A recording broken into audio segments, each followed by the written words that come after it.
¿Sabes cómo eliminar un vídeo dentro de una de tus playlists de YouTube? ¿O cómo eliminar la playlist completa?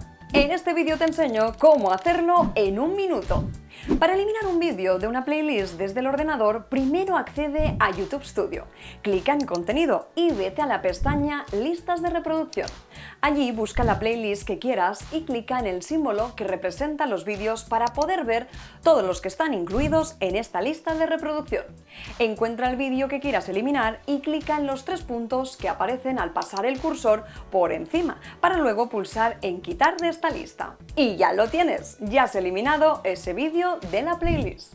Si lo que quieres es eliminar una playlist completa, solo tienes que acceder a Contenido y Listas de reproducción, como has hecho antes, y en el símbolo de los tres puntos pulsar Eliminar, para que tu lista de reproducción desaparezca definitivamente. Si quieres eliminar una playlist o un vídeo desde el móvil, accede a la app de YouTube, ve a tu canal y pincha en tus listas de reproducción. Desde aquí puedes eliminar listas completas pulsando en los tres puntitos y clicando en Eliminar. Y si lo que quieres es eliminar un vídeo de una playlist, accede a dicha lista de reproducción, busca el vídeo y clica en Quitar de lista de reproducción. Y listo, ya sabes eliminar una playlist o un vídeo de dentro de una lista.